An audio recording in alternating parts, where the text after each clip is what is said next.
chokehold. I grabbed him. He's on parole for first-degree murder. This is Judge Judy. 23-year-old Cassandra Currier is suing her grandfather, Michael Walker, for an illegal eviction, a false restraining order, and physical abuse. Order. All rise.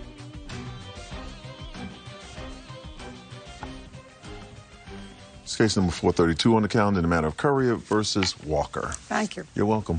Parties have been sworn in. You may be seated. Sir, have a seat. Miss Currier, how old are you? 23. What do you do for a living? I'm unemployed at the moment. Prior to moving in with your grandfather, who were you living with? My mother. For how long? 2 months. Prior to that, where were you living? My grandfather. Prior to living with your mother, you were living with your grandfather. Correct. And then you moved back with your grandfather. Correct. In what month did you move into your mother's? May 17th, 2019. And why did you leave your mother's?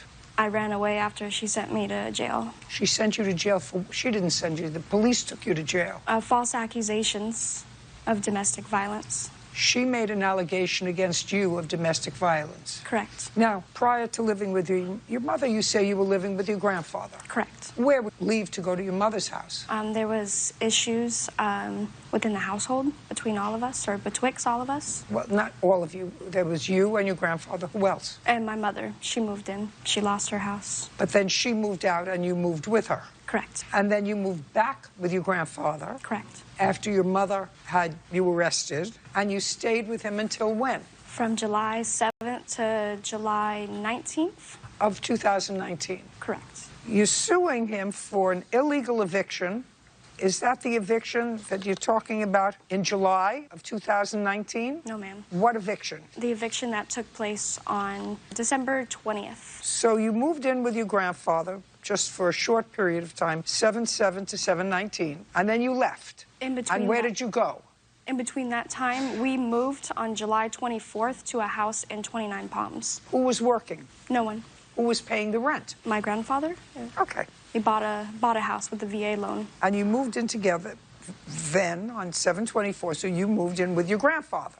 Were you paying any of the expenses? Yes. What expenses? Cell phone, car Oh, that's payment. your cell phone. My cell phone, correct, on his Good for account. you. What else? Not true here. What house expenses were you paying? None. None. Okay, so you were a guest in his house. Look at me, house. Incorrect. Like if I invited one of my grandchildren to come and move in. The only... Just a second. One of my grandkids said to me, "Can I come and stay with you, Nana?" And I said, "Sure." And then they got sassy or nasty or did something I didn't like, and I said, "Pack up and go." You think that that's an illegal eviction? No, he can only have me living with him. He's on parole for first-degree murder. Just a second. I didn't ask you that. I know that you wanted to get that in there. But what I'm asking you is, you lived there, you weren't working, and you were paying no expenses. So you were living as a guest in your grandfather's house. Correct. Well, then he can't illegally evict you. The only reason he can live in this house is because of me. It's on his parole. Who cares? I care. What? Well, I don't care. The law doesn't care. You may care, but the law doesn't care. You're a guest in his house. He's paying the expenses on the house. You're living with him, and if something happens, and he said to you, "I don't want you to live here anymore. Goodbye, pack up and leave," that's what you have to do. You're a guest, and if a parole board wants to come after him for that, that's their prerogative. That has nothing to do with you.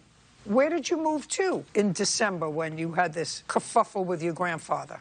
My car. When was the last time you had a real job? May 17th. When you... Last day that I left from my job, it was Robert Half International. I was working there for March to May. For 3 months? Correct. Before that, I was a general manager for 2 years, House of Pokey. Well, why don't you have a job now? It's been difficult as far as living in my car for the longest time. I did have a job. I signed paperwork, submitted it. I was under the impression that I was going to be getting paid $3,000 a month for a shipping and receiving clerk. And when it came to February 14th, I was supposed to receive my first check. Didn't hear back from anybody. Just a minute, a shipping and receiving of what? Clerk. Did you work for somebody? I did. And you worked for them and you didn't get paid? No. In February? No, ma'am. Do you know why? No one's responded. Who is this? This is Christopher. No, you don't have to get up. Yes, ma'am. Who is he? A friend. He's allowing me to stay at his house. Where? Pomona. Okay, so you're not living in your car anymore. Not since December 27th. Oh, well, that's great. Nice of you. Ma'am. So you're staying with him? Correct. And looking for work? Yes, ma'am. Fine.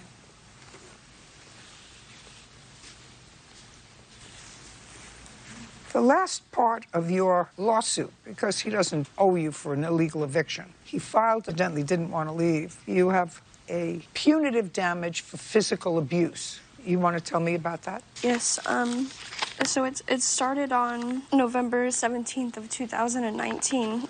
November 17th, Yes. 2019. Yeah, at around 9 a.m. And what happened? There was an altercation that had occurred betwixt my grandfather and I, resulting in him putting me in a chokehold and putting his hands on me, physically abusing me. No, that's two different things. Putting you in a chokehold, and you made a punching motion. Now, is that what he did? He punched you? He did. Do you have any photographs of injuries? I do not. Okay. And what was the argument about? Over me touching the electrical box to the house. What do you mean touching the electrical box? Explain it. The house that we had bought was... No, you didn't buy it together. He bought it. You had no money. You had no job. You got a VA Correct. loan. And the fact that he may need someone to live with him right now, he's here and nobody's taking him into custody because you're not living with him, okay? So I want you to get that windshield wiper that out of your head. What do you mean touching the electrical box? I was trying to figure out why our well pump wasn't working or why our refrigerator wasn't receiving water to produce ice. And? As well as filtered water, resulted in me taking a loose wire from the floor. When I picked it up, it sparked, so the next move I made was went to the electrical box to turn off the power, thus not getting a spark anymore. He was upset at the fact that I'm not an electrician, so I should mind my own business in that department. Okay, so he said to you, don't do that. Don't touch anything that you don't know anything about. You're not an electrician. And what did you say to him? I didn't say anything, and that was an issue to him, that I wasn't responding. Go ahead. So I went to, when I turned around, he blocked my path, so I couldn't exit out the front door. And? I went underneath his arm to escape, and that's when the chokehold happened. You want to tell me your version of that event on the 17th, sir? Yes, Your Honor. I was on the ground underneath the tractor, working on the tractor. I heard an electrical explosion, and I heard her say, "Oh!"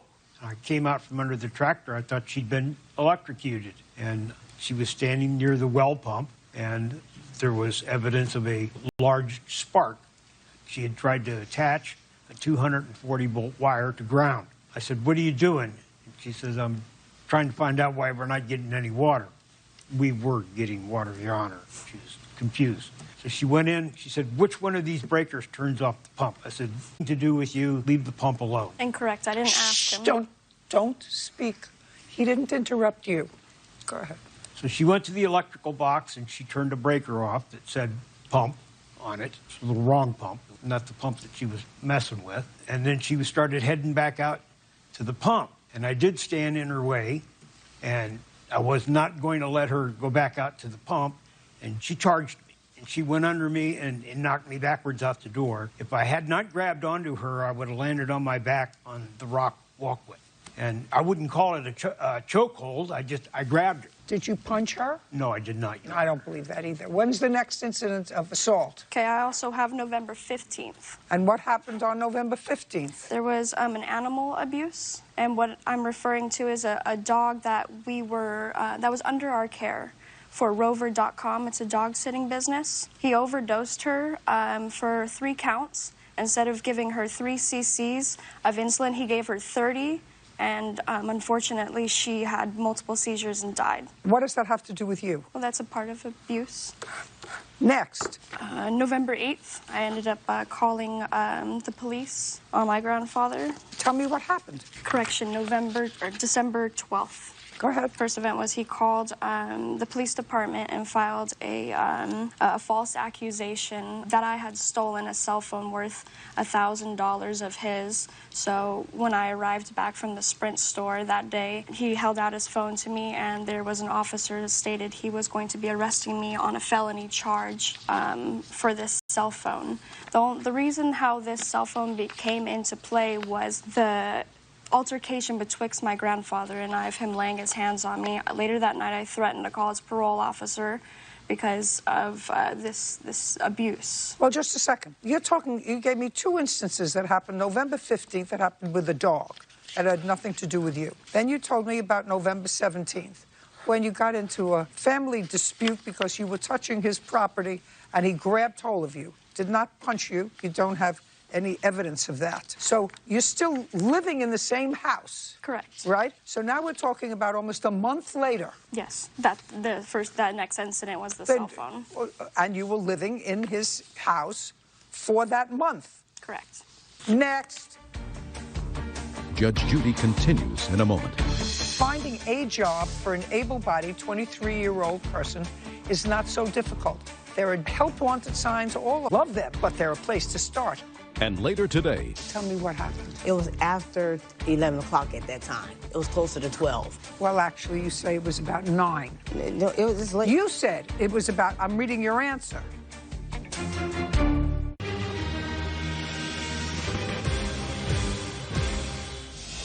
Cassandra Courier says her grandfather, Michael Walker, evicted her by way of a false restraining order. She also claims her grandfather physically abused her. Okay.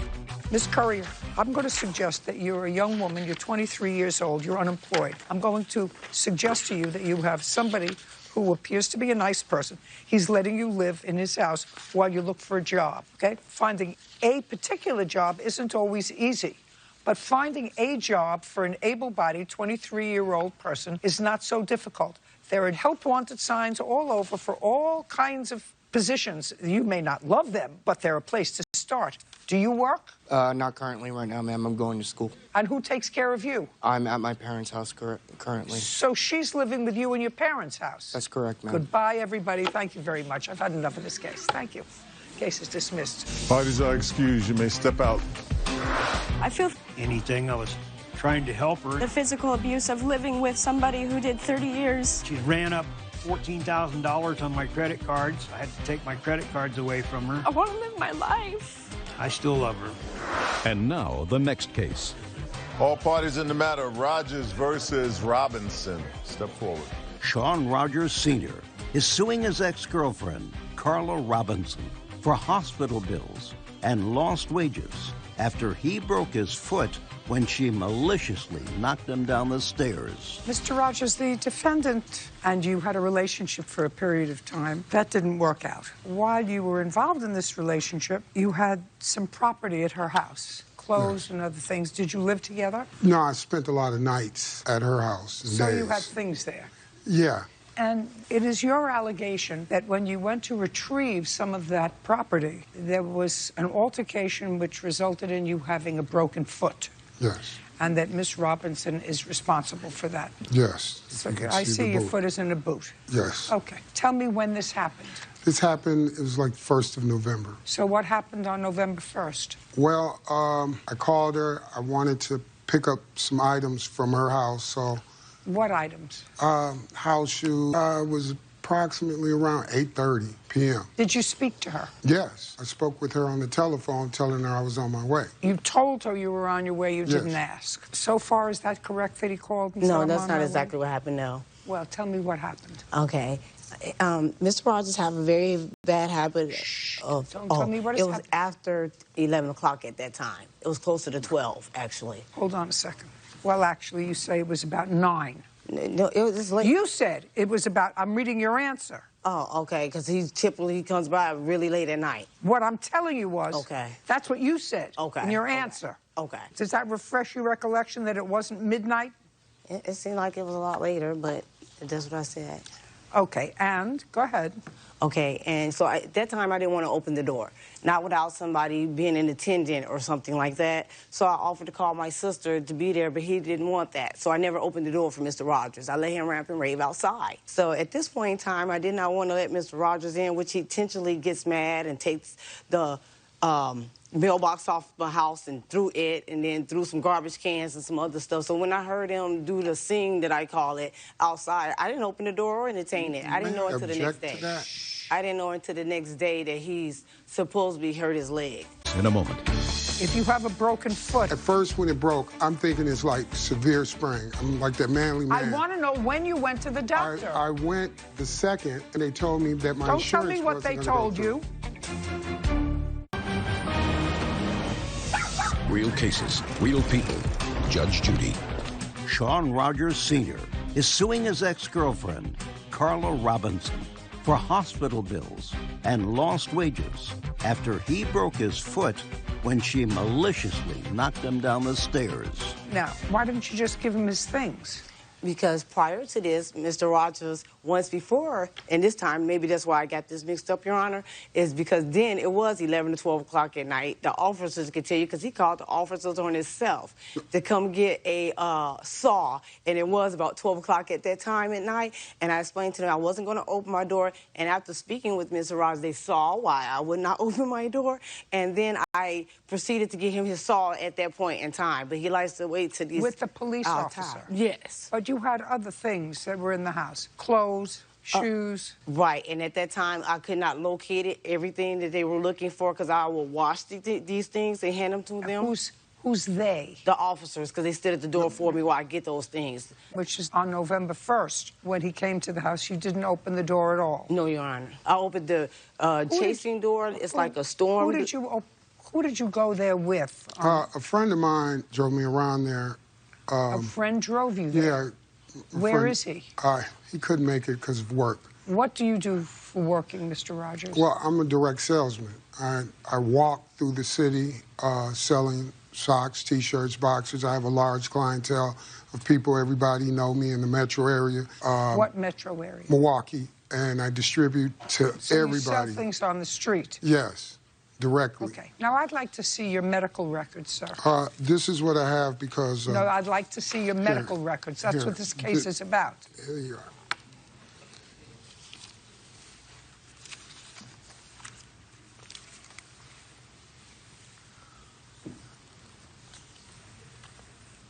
Sir, I don't see that you went to the doctor's office or a hospital either November 1st, November 2nd, November 3rd, November 4th, November 5th, November 6th, November 7th, November 8th, November 9th, November 10th, November 11th, November 12th, November 13th, November 14th, November 15th.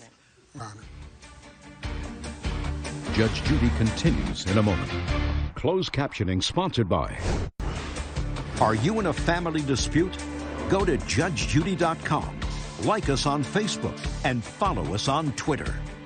Go ahead. When I went on the second, my United Care health insurance had elapsed, so I just come out of Chapter 13 bankruptcy, which was... Sir, I can't help you without medical records. I can't help you without... I have to see a doctor who saw you either that day or the next day or the next day. If you have a broken foot, you have a doctor who sees you, who was reported, it's not helping you.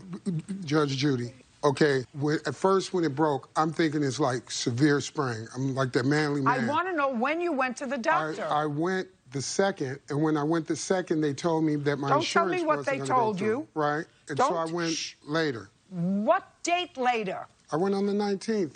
Goodbye, Mr. Rogers. We're done. Thank you very much. Thank you. Please excuse you to step out. Judge Judy continues in a moment.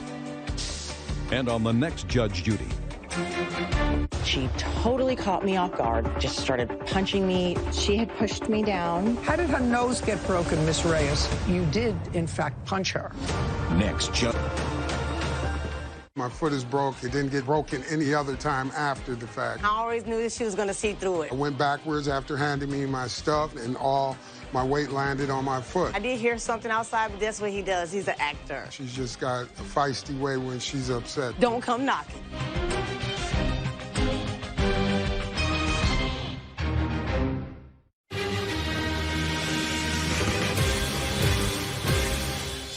A struggling young mother. I have 4 children. Do they all live with you? 3 of my children live with me. How old are you? I'm 22. It's enough children for a while. And a father fails to step up. This is the boyfriend? Yes. He was living with you, right? Correct. You didn't pay rent for 4 months, according to Miss Garcia. I do my part. What do you do for your part, other than make children? This is Judge Judy. Richard Mann is suing the girlfriend of his wife's nephew, 22-year-old Jasmine Garcia, for unpaid rent, damages, and court fees for an apartment in his name. Judge, this is case number 3 on the calendar in the matter of Mance versus Garcia. Parties have been sworn in. Sir, you may be seated. Mr. Mance, do you see the gentleman standing next to Miss Garcia? Yeah, that's my wife, nephew. His nephew is our nephew, yes, ma'am. And that's his girlfriend, and Yes. they have a child together. Yes, ma'am. And at some point, you foolishly co-signed a lease for the two of them. It wasn't a cosign, it was a jointly tenant agreement. I wasn't eligible to do a cosign. You weren't or they weren't? I wasn't. It was going by my income. My income wasn't high enough to do a cosign. And when was it that the lease was signed? It's in evidence. When did they lease move take into the effect apartment? April the 18th, 2018. Okay. What was the rent on the apartment? Total money rent sum was $1,350. When did you move out of the apartment, Miss Garcia? It was a few days before May 9th, so it would have been May 4th, 2019. Who was living in the apartment with you in March of 2019? My 2 children and Brian, my boyfriend. Was he living there in February? Yes. Okay. When did you stop paying rent? The last time I paid rent was December. It was for the month of December. I paid it in November.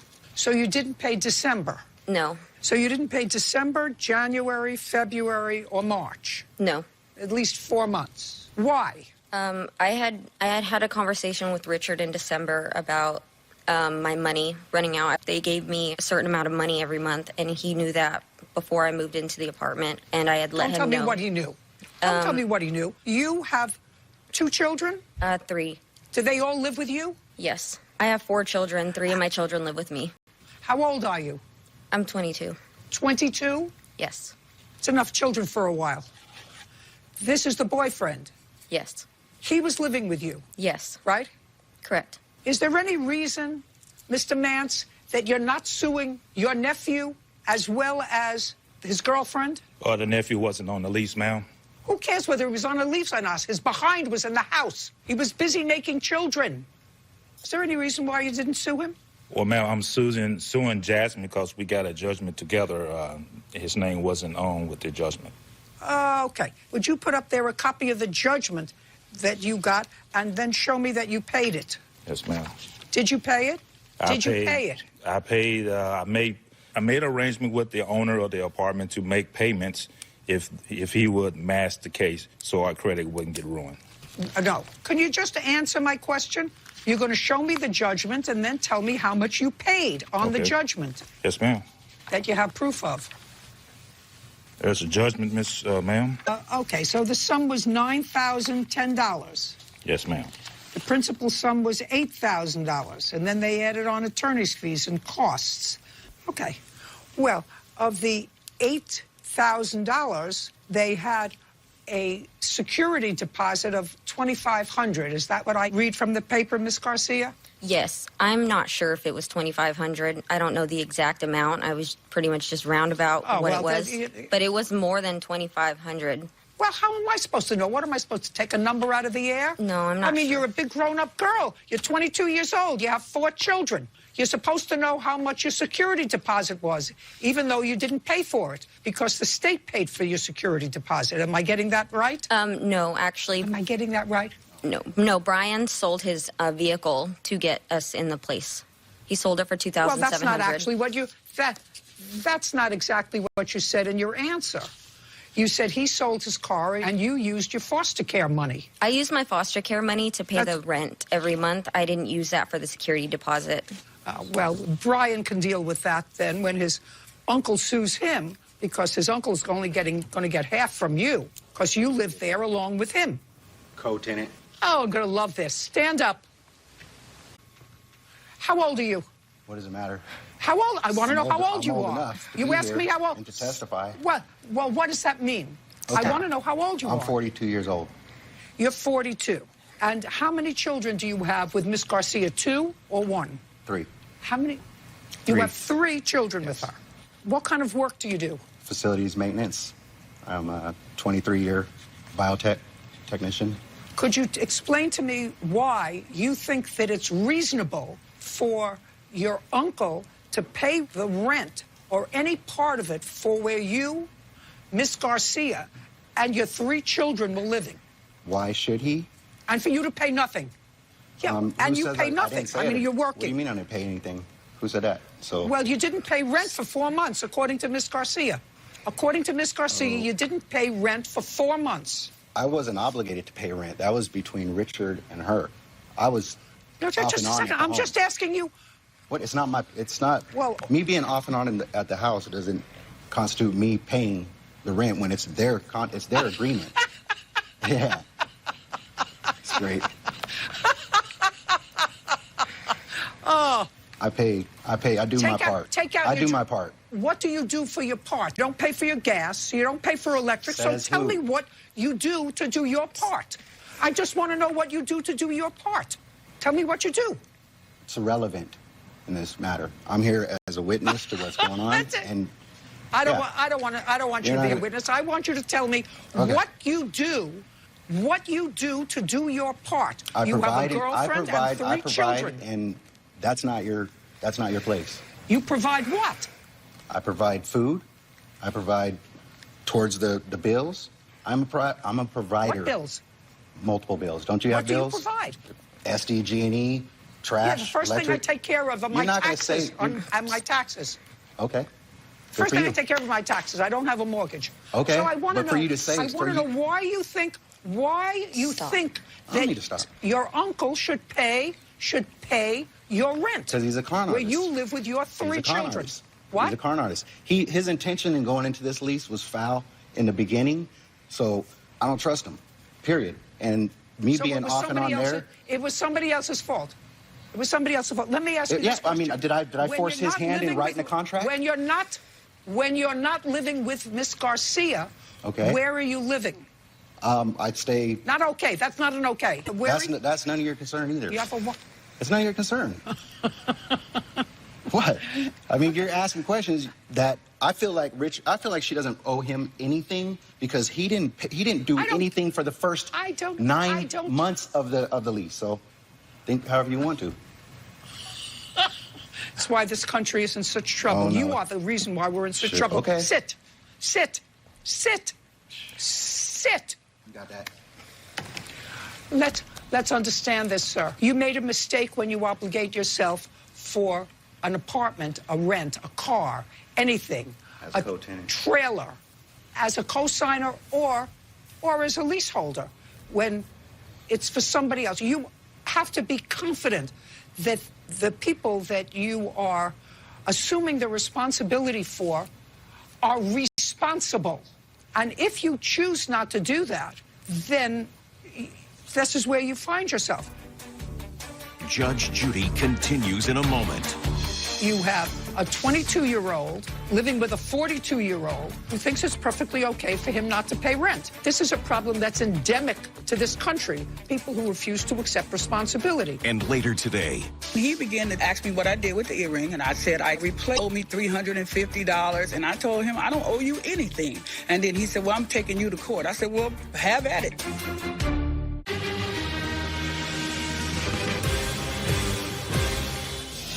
Richard Mann says the girlfriend of his wife's nephew, Jasmine Garcia, owes for rent and damages for an apartment in his name.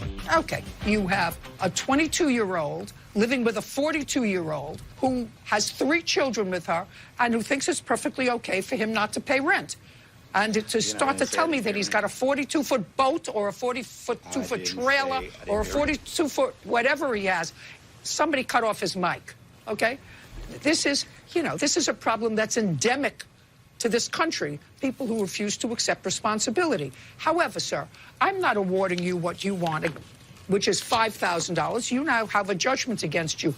Go after him for half. She's very busy with her 3 children. I doubt whether she's employed. Are you employed? No, I'm not employed. No, of course not. Of course not. And how do you support yourself? I'm on welfare. And I get money from my tribe. Wonderful. $2,500. Then I'm probably going to pay it as a taxpayer. Judgment for the plaintiff. We're done. Thank you very much. Out. This case is concluded. You're excused. To us to offer it because we were living homeless. She just got pregnant again. She's had a 3-month-old child. and they was living, on the streets in RV in different places. He said that he would help me get an apartment so that I can live there with my kids. She'll have a better place for her to go through her pregnancy, and the little toddler she'll have a place to run around. He did come stay there, and he was there very often. That's a lie. I never stayed there. He comes whenever he wants to come, not when invited. After the eviction, we really never talked before, so it's pretty much going to be the same, no communication. A lot of friction. You need to really understand the situation. This rental is very serious, All parties in the matter of Paxton versus Claiborne. Approach the podium, please. Daryl Paxton is suing the grandmother of his girlfriend's son, Elizabeth Claiborne, for the value of a diamond earring. Judge, this is case number 6 on the calendar in the matter of Paxton versus Claiborne. Parties have been sworn in. You may be seated. Thanks, Bert. Mr. Paxton, are you married? No. So you live with the child of the defendant? Yes, ma'am. Is that right? Yes. How long have you been living with her? She actually lives with me. Been living with me for 5 years. She lives with you? For Yeah. how? 5 years. And how old are you, sir? Your girlfriend? She's 32. And she has a 12-year-old son.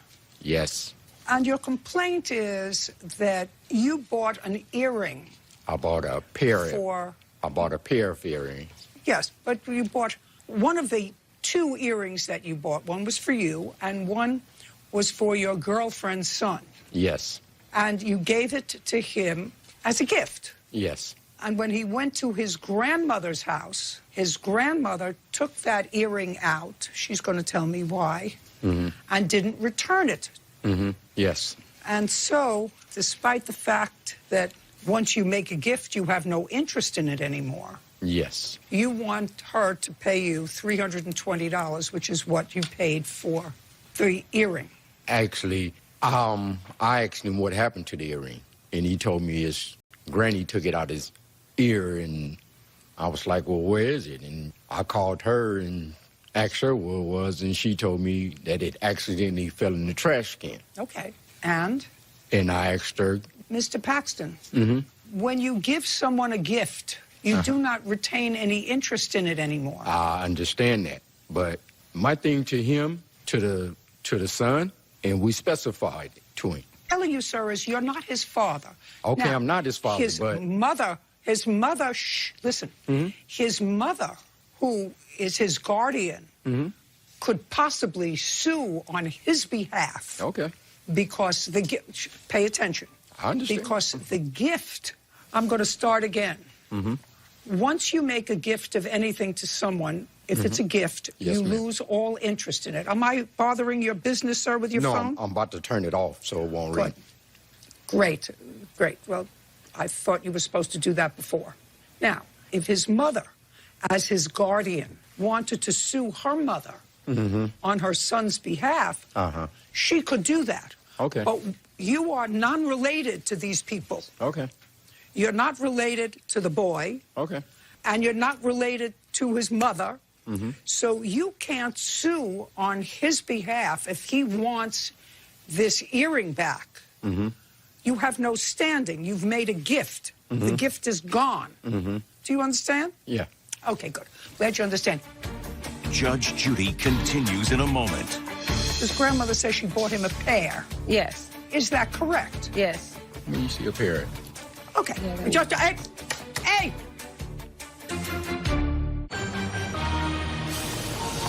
Real cases, real people. Judge Judy.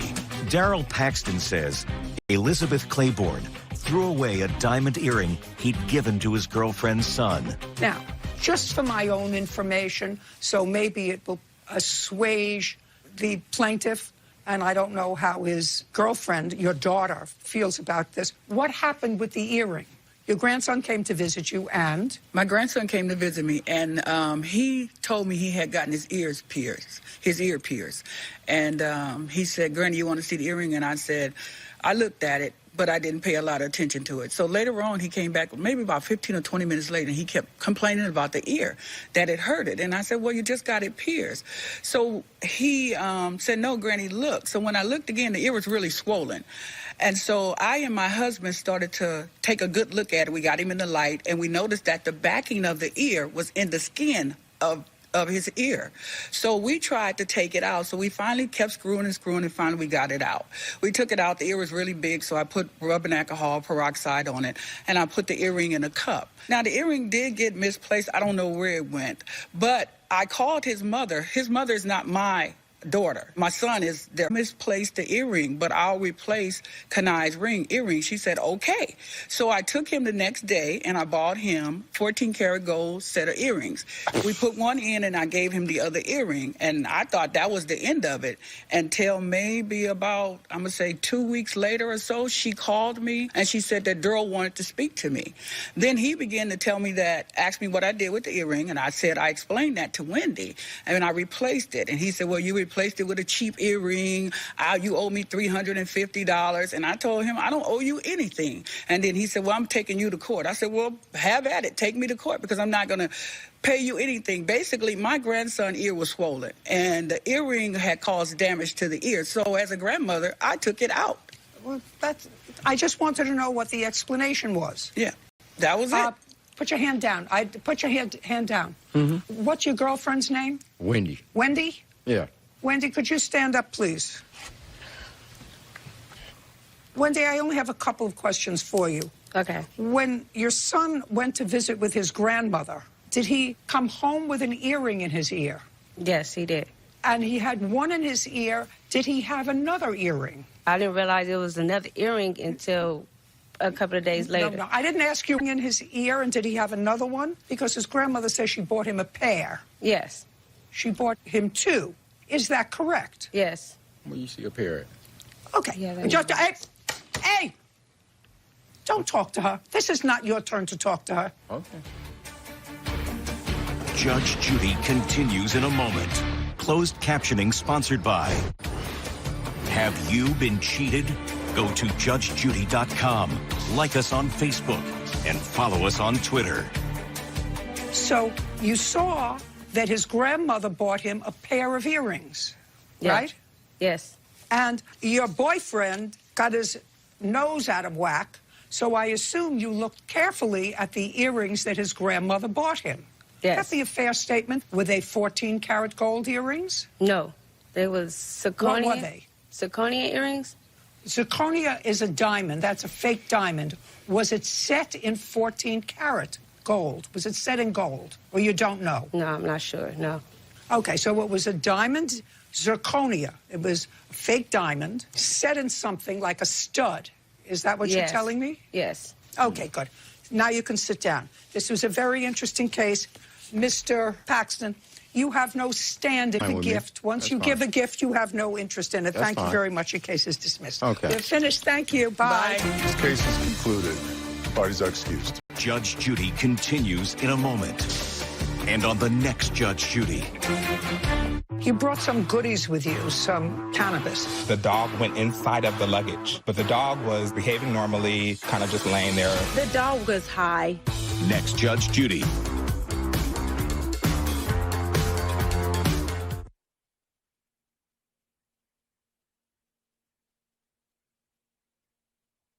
I paid $330 for a pair of earrings, and the earring that she put in his ear was fake. I'm happy with the decision. Basically, the earring that he so-called claimed he bought was not even $300. It wasn't even a $100 earring. Man, I don't even want to talk about it no more. It's a done deal. He just wants some money, and he's just upset because Judge ruled in my favor, and I want to thank Judge Judy.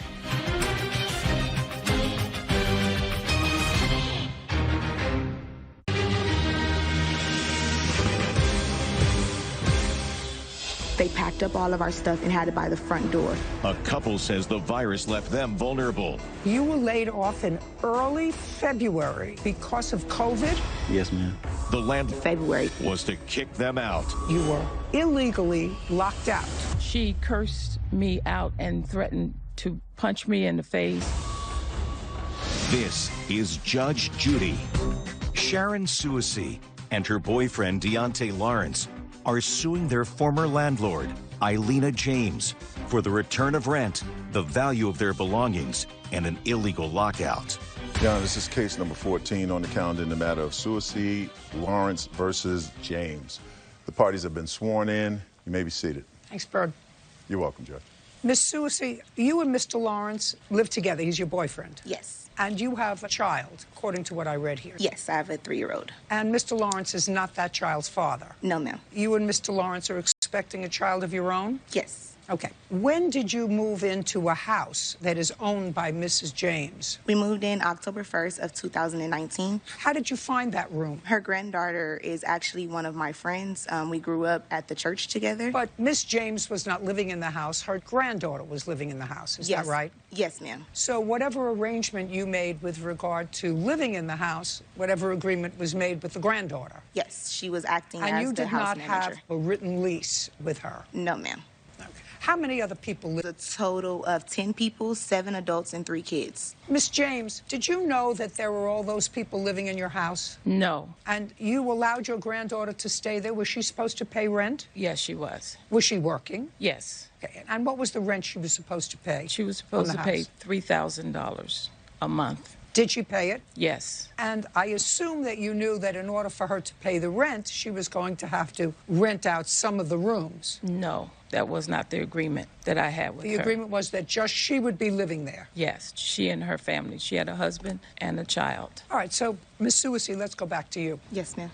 We moved in there October of 2019. Right. And what was your rental arrangement with Miss James's granddaughter? We would move in the beginning of October, the October 1st to be exact. We would pay $600 a month. That was rent, including utilities. It was also supposed to include Wi-Fi in the house. When we got there, there were already roommates there, and that's what prolonged us to move in. Instead of moving in September, we moved in October because she still had other tenants in the house. Other people there? Yes. Okay. So you lived there in October? Yes, ma'am. Did you pay your $600 a month in October? Yes, ma'am. The original agreement was to pay every 2 weeks. Every 2 weeks? Yes. So you paid $300 every 2 weeks? It was as she already takes care of the, I guess the $3,000 was the mortgage at the time. So she already was taking care of the $3,000 and you just paid her. You had a fixed rent. Yes, ma'am. Listen, you had a fixed rent. What I'm asking you is, in the month of October, did you pay $600? Yes, ma'am. In the month of November, did you pay $600? I actually paid $800. They raised the rent on October the 20th. In November?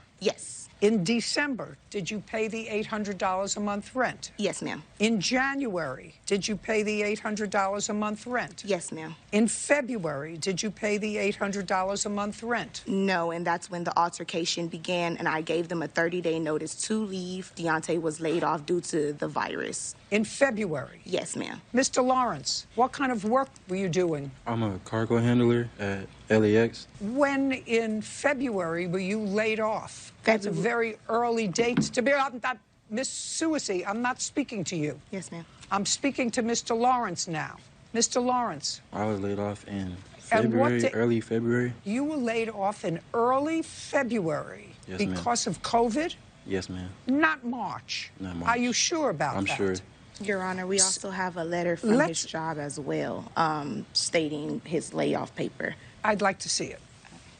Being laid off temporarily on February 14th and lay off temporary lack of work due to coronavirus. Please refer to California Programs unemployment. Okay. So you did work half a month in February. Yes. And how much was your paycheck every 2 weeks? Around $400, $500, but around that time we was slow on work and we were barely making our 40-hour mark, and then that's what led us to being laid off because there wasn't enough work going on. But you did get 2 paychecks in February. Yes. And Miss Susie, what kind of work do you do? At the time, I was working for AT&T. I lost my job November the 4th. So I was Lyft driving, I was Postmating, DoorDash, those self-contracted. So that's how I was paying my portion of the rent. Okay. So in February, yes, ma'am, when he was laid off, you knew it was temporary, but he did get paid for half a month of February, and you were still working. In the end of January, my car broke down, and that's obviously how I drive, is because I have to, deliver food and stuff. So I ended up having to get a new car in February 4th to be exact. I had to buy a new car. So for about 3 weeks, we didn't have any income from my portion at all. So those 2 paychecks that he got, we had to pay back bills as well. So we didn't really have any money. Like, it was maybe checks were like $400. How much do you pay a month on the car? Oh, I paid $389 for my car note and about $215 for car insurance. So about $600 a month. Correct. Okay. So you moved out in what month? We actually were locked out of the house in February. February 28th, to be exact, was the first day of the lockout. And then February 29th, we were completely locked out. I gave a notice of 30 days on February 11th to Janine and to Eilina. And where did you intend to go? I had spoken with my dad to come back home. Did your father agree to let you move home? Yes, due to the situation, he allowed me to come back because I had my son. With Mr. Lawrence? No, Mr. Lawrence, I'm sorry. Deontay actually went back to his mother's house. And that was your plan on the 11th, so that you could save money? Yes, until we can figure out what our next steps were going to be. Okay. The reason I'm asking these questions is because it's fine that you were planning because of his job situation. You were going to buy a new car and have a substantial car payment. I mean, you're trying to be organized. But you realize that up until February 11th, you had income from Mr. Lawrence, at least from Mr. Lawrence, and you paid $0 in rent. Yes, so for the month of February. I paid nothing in February because I had multiple conversations. House manager, since the granddaughter had moved out of state, I had multiple conversations with her, telling her I was not working, and then I will pay at the end of the month. And I actually submitted an evidence for a text message that Eilina texted the granddaughter, knowing that I would pay on February 29th, and they still locked us out on the 28th. How are you going to pay on February 29th? Because once I got my car, I drove, Postmated, day in, day out, like 5 to 6 hours a day. Because at that time, my son was in school, so I had to pay $655 a month for his daycare as well. So I was like Lyft driving consistently. No, I get the idea that yes. The two of you were really trying to put it together and to be responsible. But the bottom line of your responsibility was with regard to the roof over your head. Mm-hmm. You chose not to pay any rent in February, the beginning of February, or the middle of February while still living there. You bought a new car. You were paying $600 a month for the car. You were paying $600+ a month to keep your son in daycare. That's $1,200. The only one that you weren't paying anything to for you and for Mr. Lawrence was to the landlord, and you were planning on leaving. I say all those things, Miss Susi, because you're suing the defendant for $5,000. Yes, ma'am. And you're suing, you say, a partial return of rent. Well, why do you think you're due a partial return of rent? Well, when we first made the arrangement to move into the house, we were told we would have a room. When we first got there, we lived in a loft. No door, no window. Oh, it had one window. We had to go upstairs. We had to pull the stairs down to even get to the loft. It was literally a small little box. We lived out of boxes for 4 months up until December. So October to December, we lived in that loft. We eventually moved down in January to a room, which was occupied at that time. We first moved in by another tenant. But in November, we found out that one of the roommates in the room, which happens to be her grandson, he's a schizophrenic. We weren't told that when we moved in. We've had to make multiple phone calls to the police to come take care of him, to take him to the hospital. I ended up having to send my son away to stay with his dad for about October to January, full time. I would wake up every morning, 6 a.m. to get to LA to take him to and from school, etc. Just because of the safety of the house. The house never stayed clean. Okay, Miss Susi, let me stop you. Everyday grown-ups deal with choices, especially people who think they're grown up enough to have 2 children. And you and Mr. Lawrence had a choice. Mr. Lawrence had a choice to go home to his mother's house if he was not happy. You had a choice to ask your father to lease. You were on a month-to-month tenancy. If you weren't satisfied with the loft, there was nothing holding you there. You could have left. Well, it wasn't that easy. If you were not satisfied with the room, what I'm telling you is people have choices and have to accept responsibility. If I were living in a place that I was not happy with or didn't feel safe in or didn't feel safe enough for my children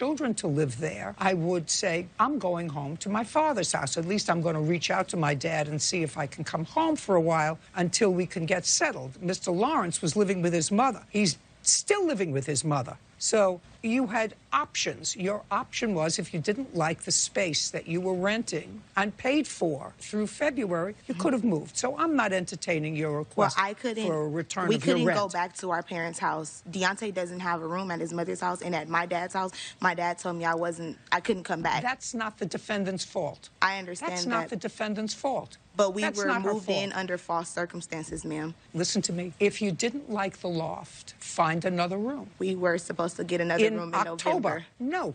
If you didn't like the place, find another place. You're not getting a partial return of your rent. Okay. Period. Those are your choices. Now, value of the property. What property are you alleging destroyed of yours? Judge Judy continues in a moment. This specific picture where she's saying she left her ring, I didn't see a ring, and That's we a completely picture of cleaned the it around. TV and the TV And the blue area. boxes. Miss Suessy, was your TV sitting on top of those two blue boxes? Yes. Miss James, did you take Miss Suessy's ring?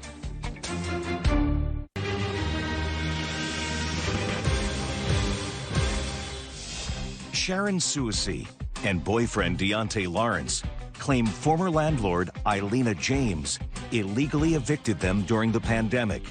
Eilina is countersuing for 1 month's rent, late fees, and property damage. Now, value of the property. What property are you alleging that the defendant either took from you or destroyed of yours? I'm paying on a ring that I purchased from Daniels. When we got locked out of the house, when we were eventually able to recover our belongings, my stuff was already packed up. They had went into the room, which had a lock on my door. They took the doorknob off to go in the room. They packed up all of our stuff and had it by the front door. My ring is missing, his birth certificate is missing, and his social is missing, and we don't know where it is. So let me stop. Yes. Let me stop. Do you have Mr. Lawrence's Social Security card? No. And birth certificate? Property of theirs did you pack up? And where did you get the boxes to pack it up, Miss James? They had boxes in their room, and I supplied some boxes, just put the stuff in the boxes and took it downstairs. We didn't go. Who's we? My daughter and I, Janine. Okay. Would Janine stand up and stand next to your mom, please? Yes, ma'am.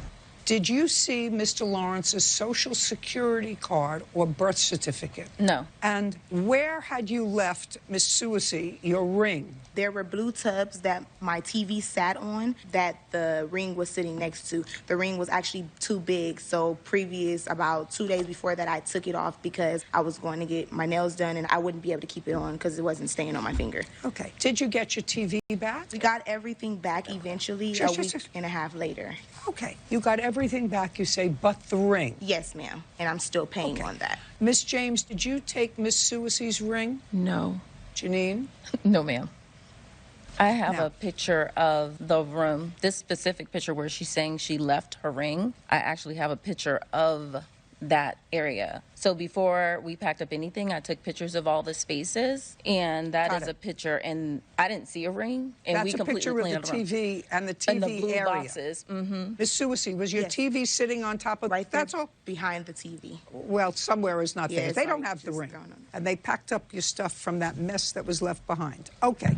Now, with regard to the unlawful lockout, it's clear to me, Miss Suessy, that you intended, based upon your own conduct, to move out by March 10th because you gave 30-day notice on February 11th, correct? That was the second That's notice, what you yes. just told me. Yes. Okay. So, in effect, when they locked you out... Yes, ma'am. And they locked you out the end of February, it's 9 days that you were illegally locked out. Okay. 9 days. Now, you didn't pay rent for the month of February, and your rent was $800. Yes, ma'am. I need a calculator, or I need Bird. Bird, Yes, Judge. can you give me a daily rate on $800 a month? Let's base it on 30 days. If I may, Your Honor, I do have a text message No, from... there's not a question. There's not a question. Judge Judy continues in a moment. The reason I put her out was because she threatened to punch me in the face and tase my grandson. Well, that's all a problem, but that doesn't give you the right. Judge Judy, Sharon Suessy, and boyfriend Deontay Lawrence claim former landlord Eilina James locked them out during the pandemic. It's the daily rate on $800. $26.66 a day, Judge. Okay, and can you multiply that by 9, please? $239.94. I'm adding these numbers together, Bert, because I have a counterclaim here for the month of February's rent, which you are owed. But if I deduct the $250 as a penalty for putting them out 9 days too soon, that still leaves $550 that would be due and owing you on your rent for February, which I'm going to forfeit because I think it was wrong for you to lock them out on the 29th unless you have a reasonable explanation. Because you got a 30-day notice from the plaintiffs that they were, in fact, moving out. And before that 30 days expired, because they told you they were leaving, so by the 9th of March, they were supposed to be gone. You could have changed the locks then. Okay. What moved you to move them out early? Okay, first of all, they said they were leaving on January 1st, and they did not leave, they stayed. And then I had no reason to... How did they tell you that they were leaving on January 1st? My grand first. But they never told you. And they sent a text to Janine, because Janine was handling and said they were leaving on January 1st. Your Honor, we originally said we were leaving January the 1st because they tried to raise the rent again to $1,000. And I have a text message where I stated we will not be able to pay $1,000. And with the living conditions, I for sure was not paying $1,000. And I didn't have a room at that time either. I was living in the loft. The reason I put her out was because she cursed me out and threatened to punch me in the face and tase my grandson. Well, that's all a problem, but that doesn't give you the right. That gives you the right to seek a protective order against her. It does a lot of things, but it doesn't give you the right to violate the law. The law says that you cannot evict anybody. Your Honor, this was all pre-COVID. We didn't hear about COVID What was pre-COVID? This whole situation was pre-COVID. The whole COVID announcement didn't happen until late mid-March. I'm checking to see. Just give me a moment and I'll come back to you.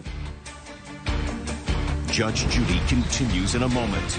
Closed captioning sponsored by... Are you the victim of a scam? Go to judgejudy.com. Like us on Facebook and follow us on Twitter. Now, Bert, do you have the date? Yes, I believe Torium. March 27. Yes. Okay, very good. Thank you. Wasn't sure. Now, you lived in the house up until the end of February. So you owe the defendant $800 for rent. Can I ask you, ma'am, why, if his whole situation was due to the COVID and it's a valid paper from his employer, that was half of our income right there. That's not her problem. But I informed them. I don't care what you informed them. You paid for your car and you paid for your child's daycare. The only thing that you didn't pay for was your rent. So you owe them $800 for rent on the counterclaim. Thank you very much. We're done. This case is concluded. Parties are excused. Judge Judy continues in a moment. And on the next Judge Judy. The dog bit me on my thigh. I started screaming for her to get her dogs. The doctor viewed 2 puncture wounds in her thigh. She was okay. She's being stupid. Next Judge Judy.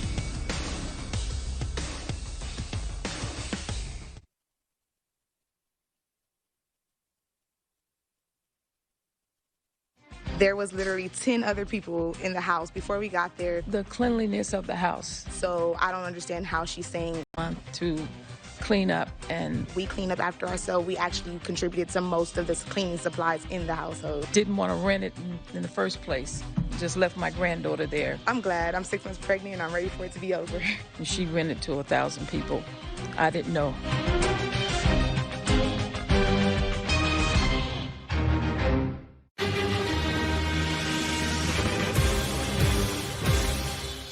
Apartment drama on multiple levels. Mr. Tall called the police on you. He called the police on me, yes. A nuisance downstairs. And he slammed my door on me. I felt threatened. She flipped me off one day.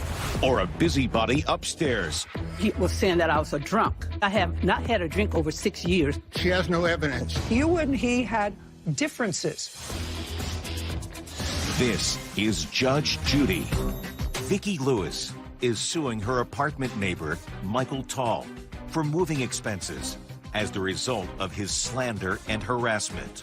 Judge, this is case number 34 on the calendar in the matter of Lewis versus Thal. Parties have been sworn in. Ma'am, have a seat, please. Ms. Lewis, in 2016, you moved into a residential community, according to your complaint. Was Mr. Thal already living in that community? You moved into the community. 2006. It is your claim, Ms. Lewis, that owing to the defendant's actions and his conduct and his complaints against you, which were not true, you were given a notice to move by management. Yes. And you are suing Mr. Thal for making those false accusations and for your moving costs. Yes. That's what the case is about. Yes. So when you moved into the community in 2016, by the way, is this a senior community? Yes, it's a senior building. What kind of an apartment did you have there? I had a downstairs apartment, and he was right up over my apartment. In 2016, when you moved into the building, did you have any confrontations with Mr. Thal in 2016? No, in 2016, I didn't know who he was. What about in 2017? In 2017, it came to me that he was looking up my record to get my background of my crime, and he shared it with the neighbors. Was that true, Mr. Thal? No, I did the background check after the confrontation at her security door. Well, tell me when that was. Was that in 2017 or later? That was October of 2018, I think. Tell me about the incident that suggested to you that it was appropriate for you to look up the... Nothing happened in 2017, in most of 2018. What happened later in 2018 that caused you to look up her background? I had heard that Miss Lewis was inquiring about who had a camera. So she had asked one of my neighbors, and he just offhandedly happened to mention it to me. So I wanted to go down So she was looking for a camera? She was looking for who owned the camera. Who owned a camera? Did not know at the time I had a security camera on my patio because my car had been broken into twice. Let me stop you there for a Certainly. second. Do you remember that, Miss Lewis, No, asking that did who not had a happen. security camera? No, that did not happen. Okay. So Yes, continue. So I went down to ask her if she had issues, and I found out, much to my chagrin, that she was informed that I had emailed a neighbor and CC'd it to management about Vicki possibly having a yard sale in her apartment, a garage sale in her apartment. Turns out it was for her church. I misunderstood that. No action was taken. The property manager, even though I CC'd her on the email, and the email to my neighbor was, and I think this is very relevant, my email to my neighbor was, Joe, we've just had, Joe from Brooklyn. Joe, we just had 2 bikes stolen a month or 2 ago, and now a tenant's going to have a garage sale, mistakenly, admittedly. Don't you see anything wrong with that?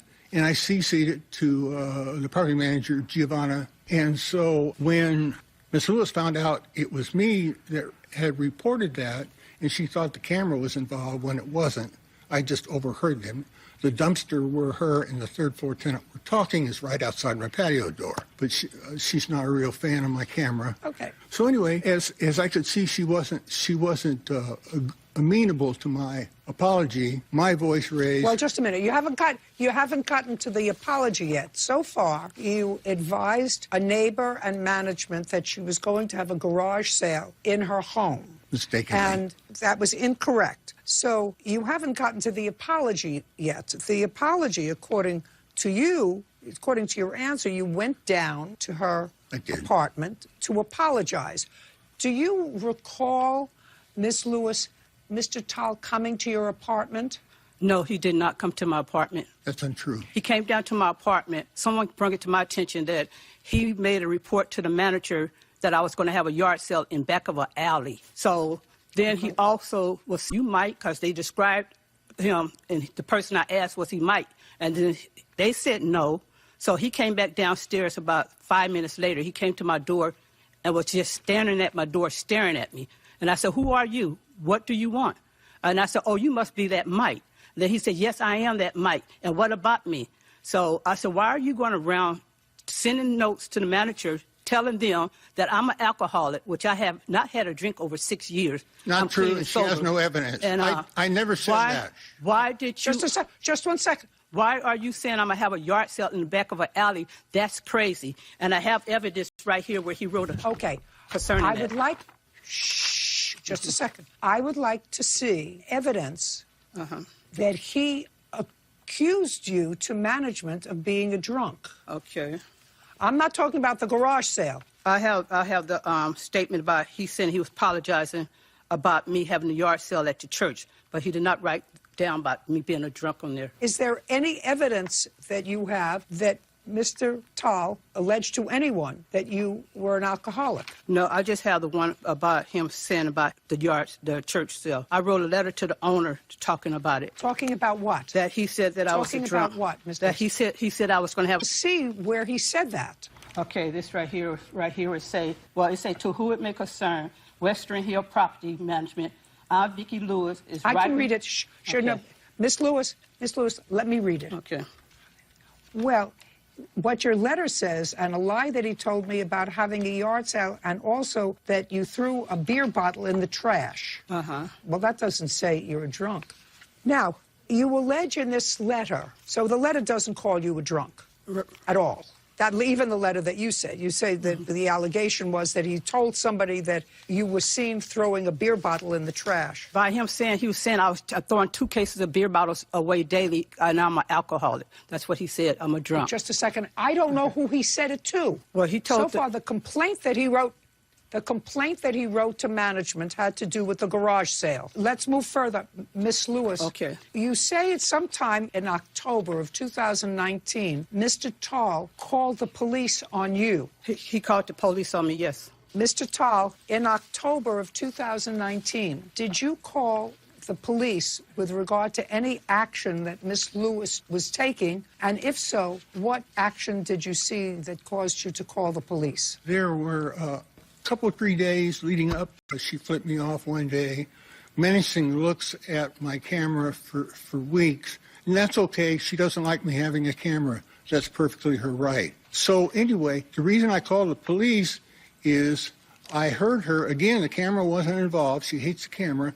She went out to speak to somebody who had some beer bottles that they were recycling. On the way back to the gate, just below my balcony, my security camera showed her making what sounded like, and people have different interpretations, I thought she said, I'm going to cut you. And at that point, given what had happened during the previous week, I decided to call the police to see if we could de-escalate.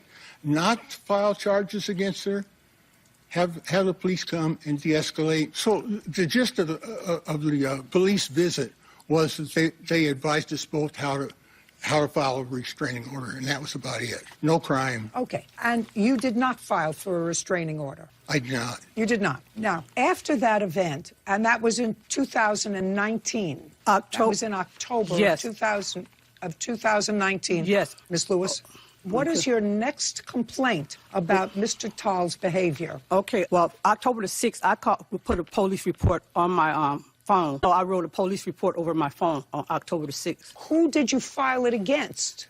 Against Michael. Why? Because when he came down... What was the basis? When he came down to my door, and when he was cussing at me, he got belligerent.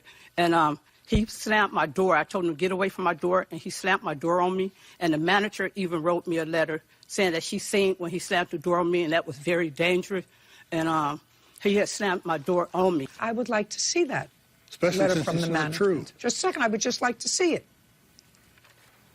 Send me. Who is this from?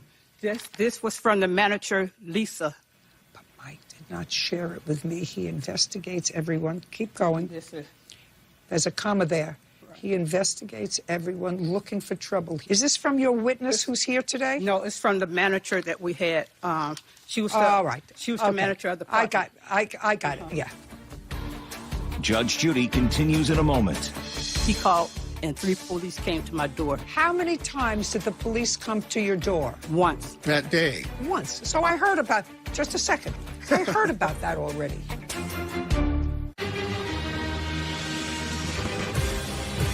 apartment neighbor Michael Tall slandered her to management, resulting in her eviction. Now, who was the witness you brought with you today, Miss Lewis? My sister, Cheryl Stewart. Okay, and what is she a witness to, or is she just here to sort of keep you company? She was a witness when we had just came back from outing with her boyfriend, and we came to my house, and I was in my house for about 35 minutes, and Mike called the police. So she was there, and then about 35 minutes later, he called, and 3 police came to my door, and she was there when that happened. How many times did the police come to your door? Once. That day. Once. So I heard about, just a second, I heard about that already. The second thing you're complaining about is something that involved your son, yes, who came to the residence and was in the parking lot. According to you, your son has some mental issues. Yes, you do. And you have a restraining order against him? Yes, I have it here. Okay, is it still in effect? Yes, it is. When was the last time you saw your son? Since I moved, I'm not allowing him to know where I live at. I just moved July the 15th, so I'm not letting him know where I'm staying at right now. Did he visit you when you were living in the same complex as Mr. Tall? Well, after I put the restraining order on him, each time he came, he was like was acting like not himself. So I had him arrested about 5 or 6 times. Okay. There's a child who has issues that his mother had a restraining order against. Did you complain to anyone about that? Yeah, well, there's a long history, and I'll keep it short and stick to your question. Terrell is, I think, probably in his mid-20s, early 20s. He's had a number of instances, 2 that didn't even involve me. Another one, the police were called, I'm going to say pre-2019, so 18 or 17. He apparently, he was yelling and screaming, and they called the police, so there was a ruckus. Because I'm trying not to insult her son, because it's difficult enough for...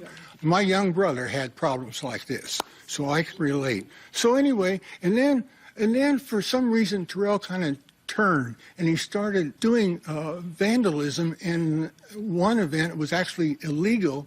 He kicked in the passenger door of a neighbor's car who he has no issues with. He doesn't even know the neighbor. And I have that on video. I'd like to see it. I would like to see it.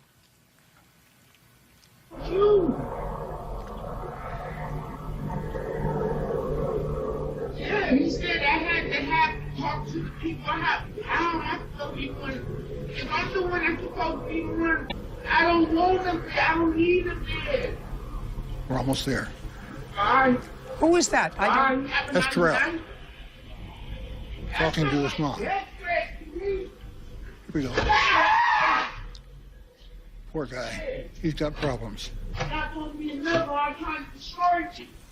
I don't problem. I mean, $2.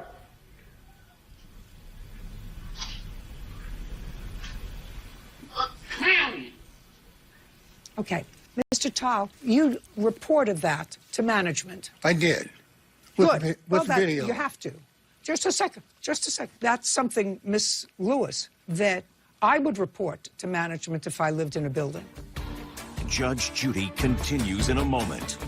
I would be frightened living in that complex, seeing how angry that young man was and how he kicked a car that was not his, was not yours. Real cases, real people. Judge Judy. Vicki Lewis says apartment neighbor Michael Tall is responsible for her getting evicted. Okay, so let's get to the bottom line. You moved out of the building, and it says in your complaint that you were given a 60-day notice by management. Do you have that notice? Yes. I'd like to see it.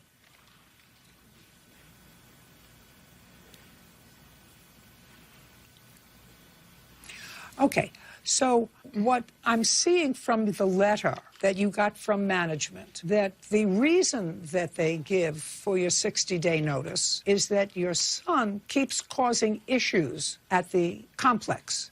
That's the reason that they give. Well, he made a report. He kicked the car on January 16, 2020, and then he also came back March 2nd, which they told me they was giving me a notice on March 2nd at 10, and I went straight over there where my son stayed, and he was in the bed sound to sleep, was not nowhere in the neighborhood. Okay. Miss Lewis, I just saw a video, and it was clear from the video that your son causes problems in the complex. It's clear from that. You indicated yourself, Miss Lewis, that you've had your son arrested 6 or 7 times. Yes. For causing problems. So it's very difficult. I understand, and I am totally sympathetic with you with having a child who has issues. But you were told to move for something actually had the right to tell you to move because a non-resident against whom you have a protective order is the basis to have you move. But you can't ascribe that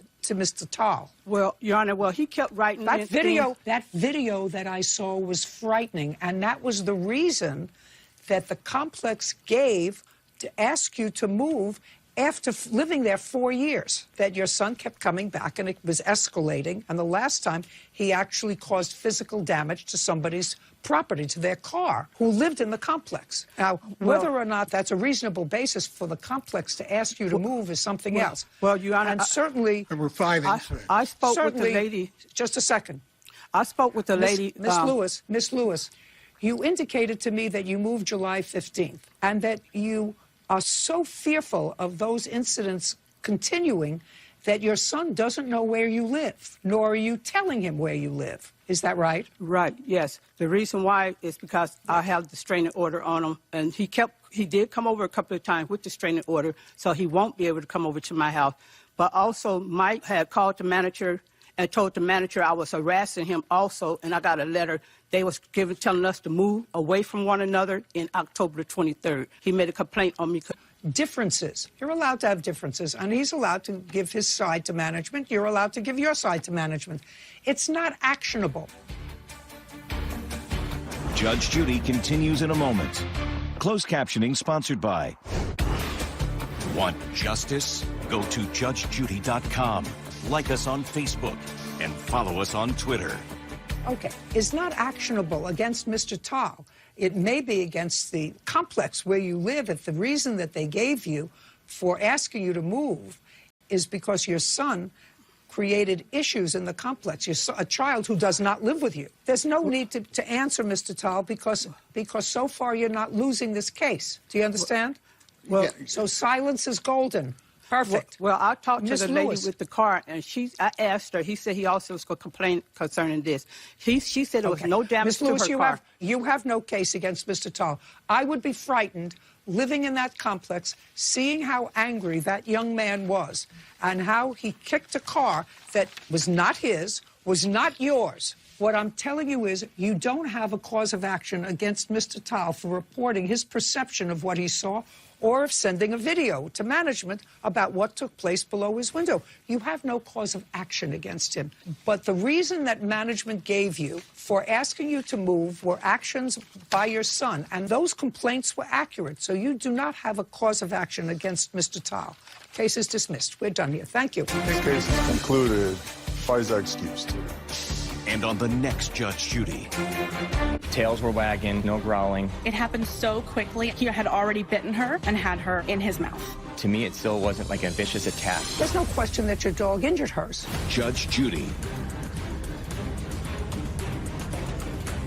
By my son having a mental problem, it was not my problem. I think it was mostly about her son because there were 5 incidents. He's prejudiced, and he also was harassing another black woman on the property. Oh, no, I helped 3 people. 2 of them were